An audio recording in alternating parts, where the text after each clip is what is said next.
ओला dock YouTube channel को subscribe करें और बेल आइकॉन को दबाना मत भूलें। अस्सलाम वालेकुम, मैं doctor Syed Ramizul Hasan Rizvi, consultant dental surgeon और रिकंस्ट्रक्टिव सर्जन हूँ और मैं कैपिटल डायग्नोस्टिक सेंटर में अपनी सर्विसेज परफॉर्म कर रहा हूँ। और ये मेरे लिए एक एजाज़ की बात है कि कैपिटल डायग्नोस्टिक सेंटर इस्लामाबाद का एक लीडिंग इमेजिंग डायग्नोस्टिक सेंटर है और मैं इसका एक पार्ट हूँ और इसके साथ एफिलिएटेड हूँ।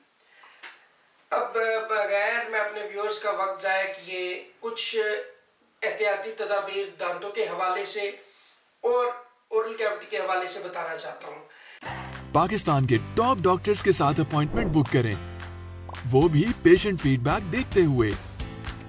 लाखों लोगों की तरह पाकिस्तान के सबसे बड़े डॉक्टर नेटवर्क का फायदा उठाएं और आज ही ओला डॉक ऐप डाउनलोड करें। ओला डॉक, डॉक्टर का अपॉइंटमेंट आसानी से। सबसे पहले तो हम इस बात पे आते हैं कि स्टेन्स क्या हैं।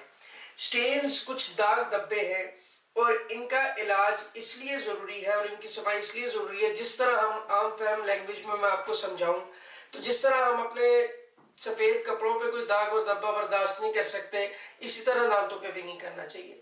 वजूहात बहुत सी हैं। कुछ एक्सट्रिंसिक फैक्टर्स होते हैं जिनको हम कहते हैं कि ये बाहर से आए हैं और कुछ इंट्रिंसिक फैक्टर्स होते हैं जो बॉडी के अंदर मौजूद होते हैं।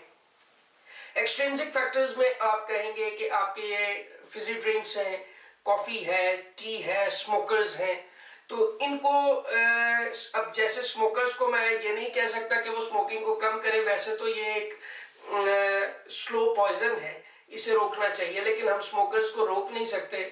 ठीक है, तो इसमें हम ये कर सकते हैं कि हम एहतियात करें। ठीक है। सेकेंडली, इंट्रिंसिक फैक्टर्स जो है वो बहुत सी ऐसी चीज़ें हैं जो जिगर की गर्मी की वजह से, जब आपका फ्लूइड जो है जिसको हम GERD भी कहते हैं, गैस्ट्रोएसोफेजियल रिफ्लक्स डिजीज, उसकी वजह से कुछ खट्टा सा पानी जो मुंह में आता है वो भी आपके इनेमल को डिस्टॉर्ट करता है, रप्चर करता है, वियर ऑफ करता है, जिसकी वजह से येलोइशनेस हो जाती है। कुछ फैक्टर्स ये होते हैं जिस तरह आपके एरिया के वाटर कंटेंट में फ्लोराइड कितना है। ठीक है, फ्लोराइड येलोइशनेस लेके आता है और इनेमल को टियर ऑफ करता है। ये कुछ जनरलाइज्ड चीजें थी। एक और चीज मैं आपसे ये कहता चलूं अपने व्यूअर्स को कि जो ओरल कैविटी है उसकी सफाई का ख्याल बहुत जरूरी है। ठीक है, क्योंकि ये हाउस ऑफ ऑल डिजीज इसको हम कहते हैं। जो भी आपने खाना है, जो भी पीना है, वो आपकी ओरल कैविटी से होकर गुजरना है। अगर आपकी ओरल कैविटी की हेल्थ अच्छी नहीं होगी तो आप जनरली आपकी हेल्थ जो है वो डिजास्टर की तरफ चले जाएगी। ठीक है, अब सबसे इम्पोर्टेंट चीज जो आजकल के दौर के लिए है वो कोविड की कुछ ओरल मैनिफेस्टेशंस आ रही हैं जो टंग पे देखी जा सकती हैं। क्रैक्स टाइप आ रहे हैं जो अभी जो यूके का वेव आया है उसमें ये देखा गया है ओरल मैनिफेस्टेशन में।